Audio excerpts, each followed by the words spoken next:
ಹಾಗಾದ್ರೆ ನಾಳೆ ವಿಜಯ್ ಒಬ್ಬರೇ ಪ್ರಮಾಣ ವಚನ ಸ್ವೀಕಾರ ಮಾಡ್ತಾರಾ? ಇಲ್ಲ, ಅವರ ಜೊತೆಗೆ ಸಂಪುಟ ಮಂತ್ರಿಗಳು ಪ್ರಮಾಣ ವಚನ ಸ್ವೀಕರಿಸ್ತಾರೆ. ನಾಳೆನೇ ಅಸ್ತಿತ್ವಕ್ಕೆ ಬರುತ್ತೆ ವಿಜಯ್ ನೇತೃತ್ವದ ಸಚಿವ ಸಂಪುಟ. 10ಕ್ಕೂ ಹೆಚ್ಚು ಮಂತ್ರಿಗಳು ಪ್ರಮಾಣ ವಚನವನ್ನ ಸ್ವೀಕರಿಸುವ ಸಾಧ್ಯತೆ ಇದೆ. ಯಾರು ಆ 10 ಜನ? ಕುತೂಹಲಕ್ಕೆ ಕಾರಣ ಆಗ್ತಾ ಇದೆ.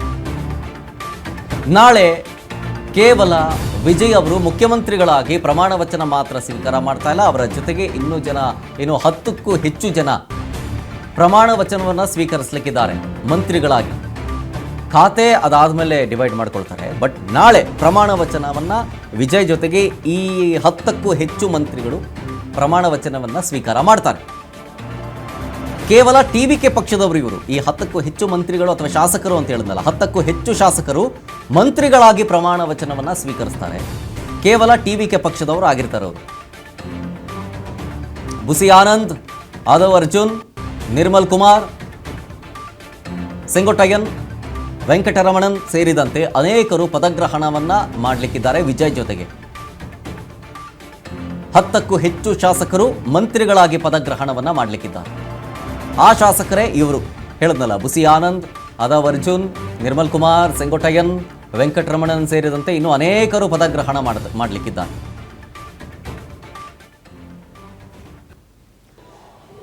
ಡೀಟೇಲ್ಸ್ ಕೊಡ್ತಾರೆ ಇನ್ನಷ್ಟು ಲೋಕಭವನದಿಂದ, ತಮಿಳುನಾಡಿನ ಲೋಕಭವನದ ಮುಂಭಾಗದಿಂದ ನಮ್ಮ ರಾಜ್ ನ್ಯೂಸ್ನ ಪ್ರತಿನಿಧಿ ಶಿವು ಲೈವ್ನಲ್ಲಿ ಜಾಯ್ನ್ ಆಗ್ತಾ ಇದ್ದಾರೆ. ಗ್ರೌಂಡ್ ರಿಪೋರ್ಟ್ ಕೊಡ್ತಾ ಇದ್ದಾರೆ, ಮಾತನಾಡಿಸ್ತೀನಿ. ಶಿವು, ಅಂತೂ ಇಂತೂ ಪ್ರಮಾಣ ವಚನ ಸ್ವೀಕಾರ ಮಾಡೋದಕ್ಕೆ ರೆಡಿ ಆಗಿದ್ದಾರೆ ವಿಜಯ್ ಅವರು. ಈಗ ಲೋಕಭವನದಲ್ಲಾದಂತಹ ಬೆಳವಣಿಗೆಗಳು ಜೊತೆಗೆ ನಾಳೆ ಆಗುವಂತಹ ಕೆಲವೊಂದಷ್ಟು ಡೆವಲಪ್ಮೆಂಟ್ಗಳು, ಡೀಟೇಲ್ಸ್ ಕೊಡೋದಾದ್ರೆ ಓವರ್ ಟು ಯು.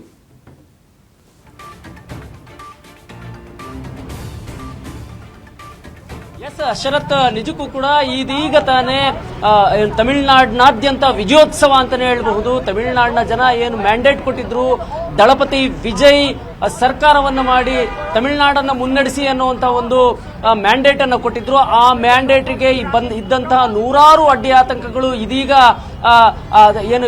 ತಾನೇ ಹೋಗಿದೆ ಅಂತ ಹೇಳ್ಬೋದು.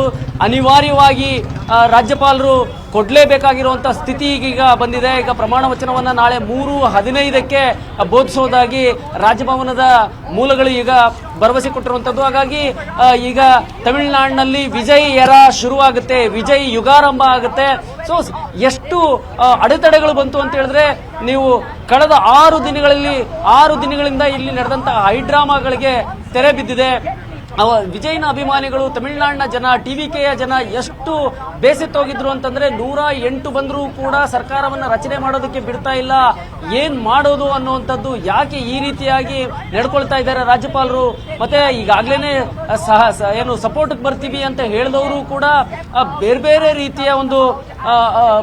ರೀತಿಯ ಒಂದು ಹೇಳಿಕೆಗಳನ್ನು ಕೊಡುವಂಥದ್ದು, ಸತಾಯಿಸುವಂಥದ್ದು. ಇವತ್ತು ಸಂಜೆ 5 ಗಂಟೆವರೆಗೂ ಕೂಡ ವಿಸಿಕೆ ಅವರು ಒಪ್ಪಿಗೆಯನ್ನು ಕೊಟ್ಟಿರಲಿಲ್ಲ. ಅಂದ್ರೆ 3:30ಗೆ ಲೆಟರ್ ಅನ್ನು ಕೊಡ್ತಾರೆ, 5 ಗಂಟೆಗೆ ಪ್ರೆಸ್ ಮೀಟ್ ಅನ್ನ ಮಾಡಿ ಹೇಳ್ತಾರೆ. ಆ ನಂತರದಲ್ಲಿ ಈಗ ರಾಜಭವನಕ್ಕೆ ಹೋಗಿದ್ದಾರೆ. ರಾಜಭವನದ ಒಳಗಡೆ 4ನೇ ಬಾರಿಗೆ ರಾಜ್ಯಪಾಲರನ್ನ ಭೇಟಿ ಆಗ್ತಾ ಇರೋದು, ರಾಜ್ಯಪಾಲರನ್ನ ಸನ್ಮಾನಿಸ್ತಾ ಇರೋದು. ರಾಜ್ಯಪಾಲರು ಕೂಡ ವಿಜಯ್ಗೆ ಶೇಕ್ ಹ್ಯಾಂಡ್ ಮಾಡ್ತಿರುವಂತದ್ದು 4ನೇ ಬಾರಿಗೆ, ಕಡೆಗೆ 4ನೇ ಬಾರಿಗೆ ಅಂತಿಮವಾಗಿ ನೀವು ಸರ್ಕಾರವನ್ನ ರಚನೆ ಮಾಡಿ ಅನ್ನುವಂಥದ್ದನ್ನ ಈಗ ಹೇಳಿದ್ದಾರೆ. 3:15ಕ್ಕೆ ನಾಳೆ ನೆಹರು ಒಳಾಂಗಣ ಕ್ರೀಡಾಂಗಣದಲ್ಲಿ ಪದಗ್ರಹಣ ಆಗುತ್ತೆ. ಅವರ ಜೊತೆಗೆ ಟಿವಿಕೆಯ 10 ಜನ ಪ್ರಮಾಣ ವಚನವನ್ನ ಸ್ವೀಕಾರ ಮಾಡುವಂತದ್ದು ಇದ್ದಾರೆ ಅನ್ನುವಂಥದ್ದು ಮಾಹಿತಿಗಳು ಲಭ್ಯ ಆಗ್ತಾ ಇದೆ. ಹಾಗಾಗಿ ನಾಳೆ ವಿಜಯ್ ದಿವಸ್, ನಾಳೆ ವಿಜಯೋತ್ಸವ ಆರಂಭ ಆಗುತ್ತೆ. ಈಗ ಇಳೆಯ ದಳಪತಿ ಏನಿದ್ದಾರೆ ಅವರು ಇನ್ನು ಮುಂದೆ 67 ವರ್ಷಗಳ ನಂತರದಲ್ಲಿ ಡಿಎಂಕೆ ಹೊರತುಪಡಿಸಿ ಮೊದಲ ಬಾರಿಗೆ ಬೇರೆ ಪಕ್ಷ ಅಂದ್ರೆ ವಿಜಯ್ ನೇತೃತ್ವದ ತಮಿಳ್ ವೆಟ್ರಿಗ ಕಳಗಂ ಮುನ್ನಡೆಸುತ್ತೆ. ಈ ಬಹಳಷ್ಟು ನಿರೀಕ್ಷೆಗಳನ್ನು ಇಟ್ಕೊಂಡಿದ್ದಾರೆ ವಿಜಯ್ ಮೇಲೆ ಈ ತಮಿಳುನಾಡಿನ ಜನ.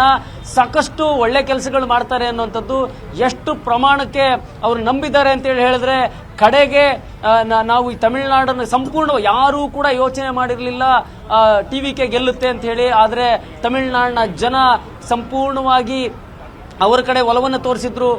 ಅವರಿಗೆ ಓಟನ್ನು ಹಾಕಿದ್ರು. ಯಾರ ಮುಖವನ್ನು ಕೂಡ ನೋಡದೆ ಓನ್ ಅಂಡ್ ಓನ್ಲಿ ವಿಜಯ್ ಅವರನ್ನ ನಾವು ನೋಡಿ ಮಾತ್ರ ನಾವು ಓಟ್ ಹಾಕ್ತೇವೆ ಅನ್ನುವಂಥದ್ದನ್ನ ಓಟ್ ಹಾಕಿ 108 ಸ್ಥಾನಗಳನ್ನು ಕೊಟ್ಟಿರುವಂಥದ್ದು.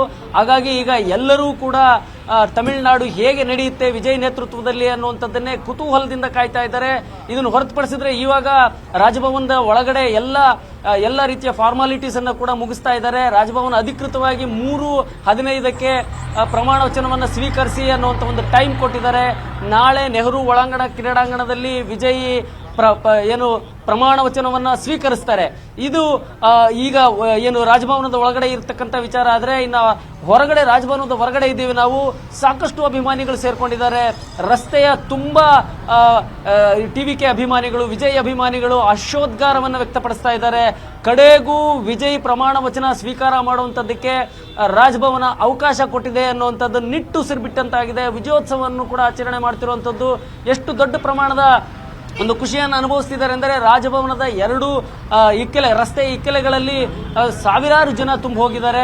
ಅವರಿಗೆ ಬಹಳಷ್ಟು ನೋಡಿ ನೀವು ನೋಡಬಹುದು ಕೇಕೆ ಹಾಕೊಂಡು ಶಿವು ಸ್ವಲ್ಪ ಪ್ಯಾನ್ ಮಾಡಿ ತೋರಿಸಬಹುದಾ? ರಸ್ತೆಯ ಇಕ್ಕೆಲೆಗಳಲ್ಲೂ ಕೂಡ ಇದ್ದಾರೆ ಅಭಿಮಾನಿಗಳು ಅಂತ ಹೇಳಿ ಹೇಳ್ತಾ ಇದ್ರಿ. ಯಾಕಂದ್ರೆ ನೆನ್ನೆಯೂ ಕೂಡ ಹೀಗೆ ಸಪೋರ್ಟ್ ಕೊಟ್ಟಿದ್ದ ಜಾಗದಲ್ಲೆಲ್ಲ ಅಭಿಮಾನಿಗಳು ಜಮಾಯಿಸ್ತಾ ಇದ್ರು. ಪ್ಯಾನ್ ಮಾಡಿ ತೋರಿಸಿ ಒಂದ್ ಸ್ವಲ್ಪ.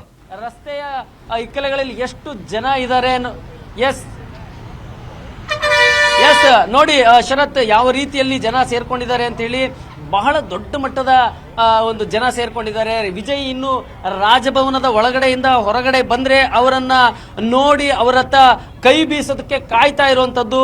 ವಿಜಯೋತ್ಸವವನ್ನ ಅವರ ಕೇಕೆ ಹಾಕುವುದರ ಮೂಲಕ ಅವರಿಗೆ ತಿಳಿಸುವಂತದ್ದಕ್ಕೆ, ಅವರ ಸಂತೋಷವನ್ನ ತಿಳಿಸುವಂತದ್ದಕ್ಕೆ ಕಾಯ್ತಾ ಇದ್ದಾರೆ. ನೋಡಿ ಎಷ್ಟು ಜನ ರಾಜಭವನ ರಸ್ತೆಯಲ್ಲಿ ಕಾಯ್ತಾ ಇದ್ದಾರೆ. ಇವ್ರು ಯಾರು ಕೂಡ ದುಡ್ಡು ಕೊಟ್ಟು ಬಂದವರಲ್ಲ, ಇವರು ಪಕ್ಷದ ಅಧಿಕೃತ ಕಾರ್ಯಕರ್ತರು ಅಂತ ಕೂಡ ಹೇಳಕ್ಕಾಗಲ್ಲ.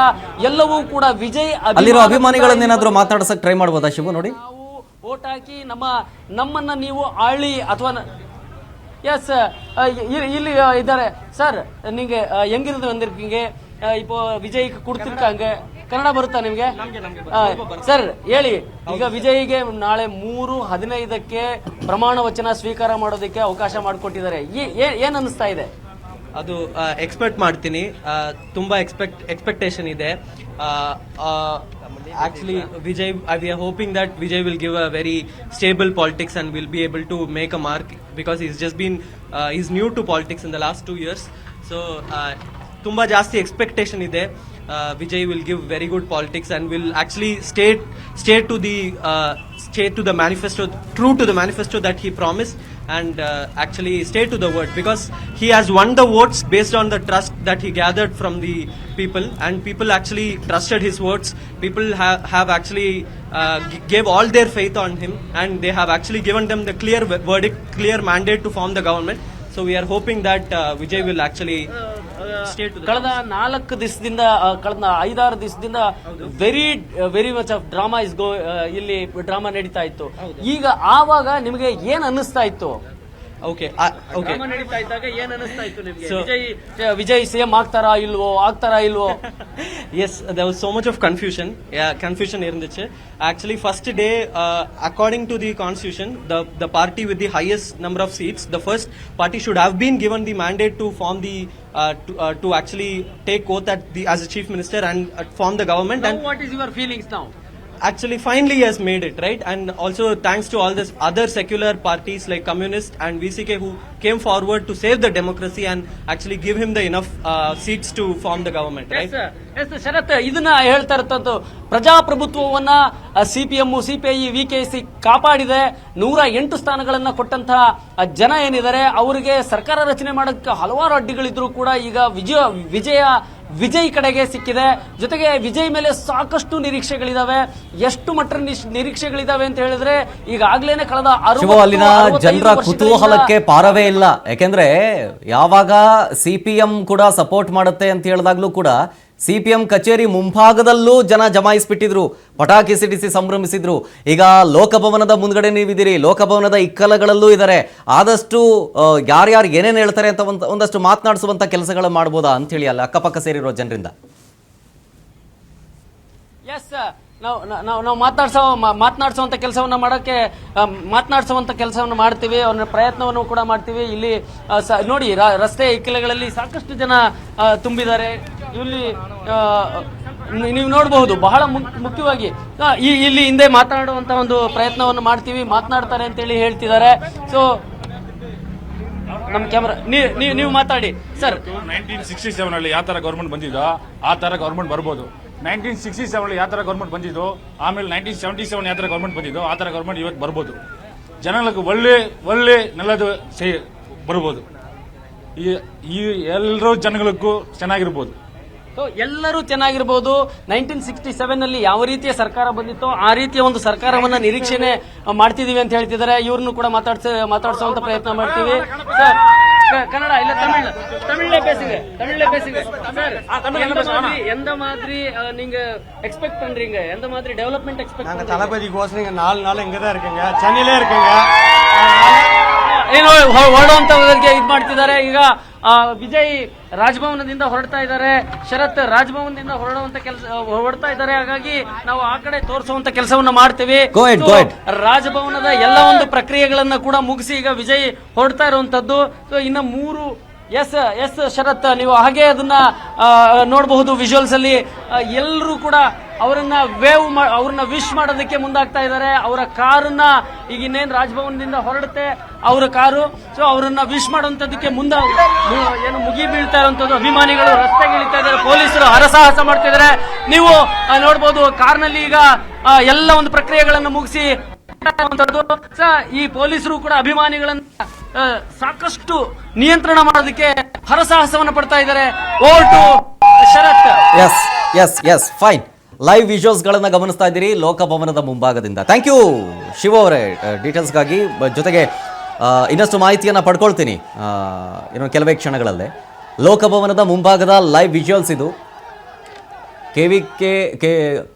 ಟಿವಿಕೆ ಪಕ್ಷದಿಂದ ವಿಜಯ್ ಅವರು ಈಗಷ್ಟೇ ಹಕ್ಕು ಮಂಡಿಸಿದ್ರು ಸರ್ಕಾರವನ್ನು ರಚನೆ ಮಾಡೋದಕ್ಕೆ ಅಂತ ಹೇಳಿ.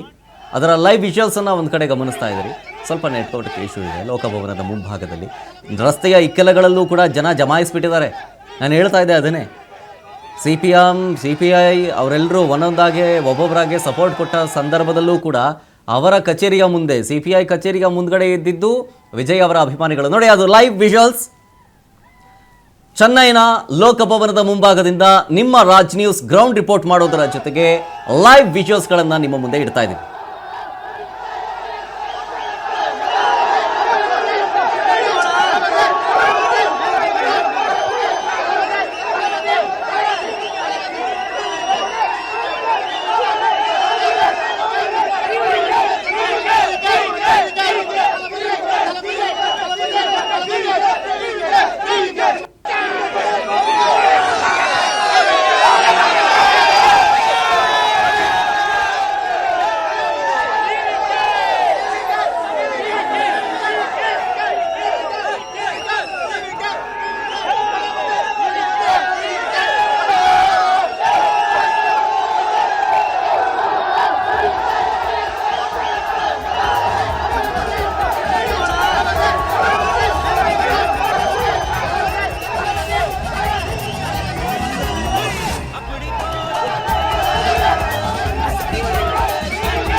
ಜನರ ಖುಷಿಗೆ ಪಾರವೇ ಇಲ್ಲ. ತಮ್ಮ ನಾಯಕ CM ಆಗ್ತಿದ್ದಾರೆ ಅಂತ ಕೇಳ್ಪಡ್ತಿದ್ದಂಗೆ ಫುಲ್ ಹಬ್ಬ ಆಚರಿಸ್ತಾ ಇದ್ದಾರೆ. ಇಡೀ ತಮಿಳುನಾಡಿನಾದ್ಯಂತ, ಇಡೀ ಚೆನ್ನೈನಾದ್ಯಂತ ಕಂಡು ಬರ್ತಾ ಇರೋ ಸಾಮಾನ್ಯ ದೃಶ್ಯಗಳು ಅನ್ನುವಂಥ ರೀತಿಯಾಗಿ ಇವತ್ತು ಮತ್ತು ನಾಳೆ ಕಾಣಸಿಗುತ್ತೆ ನಿಮಗೆ. ಹರ್ಷೋದ್ಗಾರ ಅಭಿಮಾನಿಗಳದ್ದು. ತಾವೇ CM ಆಗಿಬಿಟ್ವೇನೋ ಅನ್ನುವಂಥ ರೀತಿಯ ಖುಷಿ. ಯಾಕೆಂದರೆ ತನ್ನ ನೆಚ್ಚಿನ ನಾಯಕ CM ಆಗೋದಕ್ಕೆ ಹೋಗ್ತಾ ಇದ್ದಾರೆ. ಬಹಳ ಖುಷಿ ತಂದಿದೆ. ನಾವೆಲ್ಲರೂ ಅವ್ರಿಗೆ ಓಟ್ ಹಾಕಿದ್ದು, ಅವರೇ ಗೆಲ್ಲಬೇಕು ಅನ್ನುವಂಥ ಆಸೆ ಇತ್ತು ನಮಗೆ. ಗೆದ್ದುಬಿಟ್ರು ಕಡೆಗೂ. ನಮ್ಗೆ ಭಾರಿ ಖುಷಿ ಆಗೋಯ್ತು. ನಾಳೆ CM ಆಗಿ ಪ್ರಮಾಣ ವಚನ ಸ್ವೀಕರಿಸ್ತಾ ಇದ್ದಾರೆ, ನಾವು ಅಲ್ಲಿಗೂ ಕೂಡ ಬರ್ತೀವಿ, ನಮಗೆ ಭಾರಿ ಖುಷಿ ಇದೆ ಅನ್ನುವಂಥ ಒಂದು ವ್ಯಕ್ತಪಡಿಸ್ತಾ ಇರುವಂಥ ರೀತಿ ಅದು. ಅವರ ಖುಷಿಗೆ ಪಾರವೇ ಇಲ್ಲ. ಎಕ್ಸ್ಕ್ಲೂಸಿವ್ ವಿಜುವಲ್ಸ್ ಚೆನ್ನೈನಿಂದ ನಿಮ್ಮ ರಾಜ್ ನ್ಯೂಸ್ ನಿಮ್ಮ ಮುಂದೆ ಇಡ್ತಾ ಇದೆ. ಲೈವ್ ವಿಜುವಲ್ಸ್ ಇದು. ಈಗಷ್ಟೇ ವಿಜಯ್ ಅವರು ಲೋಕಭವನದಿಂದ ಹೊರಟರು. ರಸ್ತೆಯ ಇಕ್ಕೆಲಗಳಲ್ಲಿ ನಿಂತಿದ್ದಂತಹ ಅಭಿಮಾನಿಗಳು ಈಗ ಅವರವರ ಮನೆಗೆ ಹೊರಡ್ತಿದ್ದಾರೆ. ಅಲ್ಲಿಂದ ಲೋಕಭವನದಿಂದ ವಿಜಯ್ ಅವರು ಹೊರಡ್ತಿದ್ದಂತೆ. ವಿಜಯ್ ಅವರು ಆ ರೋಡಲ್ಲಿ ಬರ್ತಾರೆ ಅಂತಂದ್ರೆ ಸೆಕ್ಯೂರಿಟಿ ಟೈಟ್ ಮಾಡಬೇಕು ಅಂತ ಪರಿಸ್ಥಿತಿ ಬಂದಿದೆ ಇವಾಗ. ನಿಮ್ಗೆ ಗೊತ್ತಿರ್ಬೋದು, ಪ್ರಮೋಷನ್ ಮಾಡುವಂಥ ಸಂದರ್ಭದಲ್ಲಿ, ಅಂದರೆ ಮತಬೇಟೆ ಆಡುವಂಥ ಸಂದರ್ಭದಲ್ಲಿ, ರೋಡ್ ಶೋ ಆಗಬೇಕಾದ್ರೆ ರೂಟ್ ಮ್ಯಾಪ್ ಚೇಂಜ್ ಮಾಡಿದಂಥ ಸಂದರ್ಭದಲ್ಲಿ ಯಾವುದೋ ಇಕ್ಕಟ್ಟಿನ ರಸ್ತೆಯಲ್ಲಿ ರೋಡ್ ಶೋ ಮಾಡೋದಕ್ಕೆ ಅನುಮತಿ ಮಾಡಿಕೊಟ್ಟಾಗ ಉಸಿರುಗಟ್ಟಿ ಕಾಲು ತುಳಿತದಿಂದ ಒಂದು ಕ್ಷಣ ಸಾವನ್ನಪ್ಪಿದ್ರು ಕೂಡ.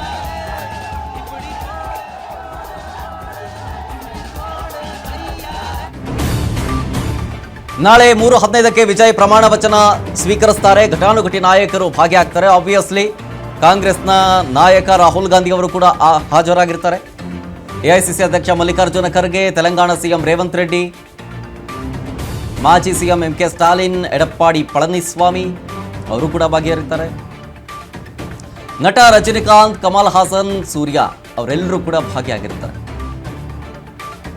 ನಾಳಿನ ಐತಿಹಾಸಿಕ ದಿನಕ್ಕೆ, ತಮಿಳುನಾಡು ರಾಜಕೀಯದ ಐತಿಹಾಸಿಕ ದಿನಕ್ಕೆ ರಾಜಕೀಯ ಘಟಾನುಘಟಿ ನಾಯಕರೆಲ್ಲರೂ ಭಾಗಿಯಾಗಿರ್ತಾರೆ.